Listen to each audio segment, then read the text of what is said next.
तहरीक इंसाफ हुकूमत के 3 वरहन दौरान करप्शन के छिड़काईंदड़ कहानी सामूं आई है। पीटीआई चेयरमैन के फ्रंट पर्सन गफार गोगी के असासन में 2017 ईस्वी का 2020 ईस्वी ताईं 4 अरब 52 करोड़ रुपया इजाफो थो।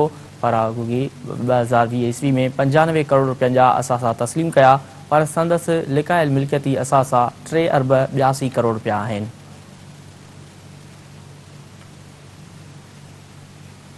एसीसीपी के रिकॉर्ड मूजिब फराग गोगी के ज़ारी ऐं गैर ज़ारी असासन में 2017 का 2020 ताईं 4520 मिलियन रुपयन जो इजाफो थियो आहे ऐं फराग गोगी 2020 में 950 मिलियन रुपयन के असासन के पाण मञियो आहे।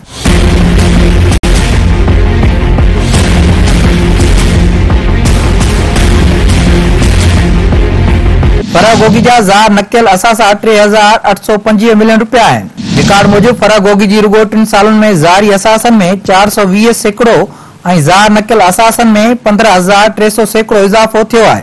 शाहिदनि मूजिब इहे असासा फराग गोगी जी ज़ाती मिल्कियत आहिनि। एहसन जमील गुजर ऐं संदसि 2 माइटनि जा असासा धार आहिनि। रिकॉर्ड मूजिब फराग गोगी केतिरनि ई कंपनियुनि में भाईवार आहे। फराग गोगी गोसिया बिल्डर्स, अल बुराक housing private limited, Al Buraq food private limited, अलमूज dairy and food private limited में भाईवार आहे। दयान properties private limited, doctors clinical care private limited, सीनाटोरिया अस्पताल मैनेजमेंट कंपनी प्राइवेट लिमिटेड में भी फराग गोगी जा हिस्सा आहिनि।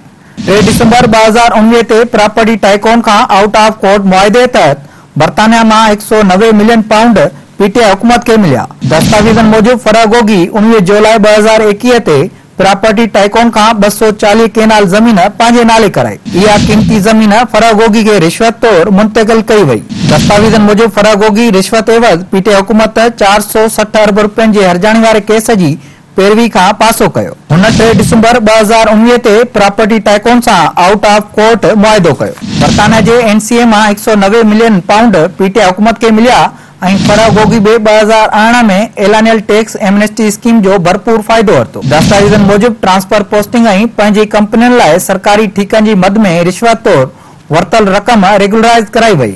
फराग गोगी 489 मिलियन रुपयन का वधीक कारो नाणो रेगुलराइज करायो। बावलपुर ऐं गुजरावाला में फराग गोगी जी ज़रई ज़मीन मिल्कियत आहे, पर ज़ार नाहे कई वई। फराग गोगी जी इस्लामाबाद ऐं लाहौर में रहायशी तौर कमर्शियल मिल्कियतूं आहिनि, पर ज़ार नाहिनि कयूं वयूं। दस्तावेजन मूजिब चक्री में 200 केनाल ज़रई ज़मीन फराग गोगी जी मिल्कियत आहे, पर ज़ार नाहे कई वई। पीटीआई चेयरमैन जी front person Farah Gogi money laundering जहिड़नि संगीन ॾोहनि में मुलस हुई। फराग गोगी ऐं संदसि मुड़ुस जाली doctor gold star Europe private limited में डायरेक्टर तौर कम कंदा रहिया। Gold star Europe private limited एक शेल कंपनी तौर मंज़र आम ते आई। 11 फरवरी 2022 ते मानिका प्राइवेट लिमिटेड कायम कई वई। फराग गोगी जे पाकिस्तान में मौजूद बैंक अकाउंट्स जे अंगन में 2019 का 2021 ताईं इजाफो थियो। दस्तावेजन मूजिब 246 मिलियन रुपया 2018 का 2022 ताईं हिक ही बैंक अकाउंट में जमा थिया। फराग गोगी एहसन जमील गुजर ऐं संदन साथियुनि जा सॼे मुल्क में 102 बैंक अकाउंट्स साम्हूं आया। अकाउंटन जी मालियत 14.5 अरब रुपया आहे। इहा रक़म पीटीआई चेयरमैन जी फ्रंट पर्सन तौर वरती वई। दस्तावेज़ी ऐं टेक्निकल शाहिदियूं फराग गोगी जी रिश्वत ऐं करप्शन जा सबूत आहिनि। पीटीआई हुकूमत जे खात्मे बाद फराग गोगी जे मुल्क मां फरार थियण सोचल समझल मंसूबो आहे, जंहिंमें पीटीआई चेयरमैन जा ॿिया केतिरा ई साथी भी शामिल आहिनि।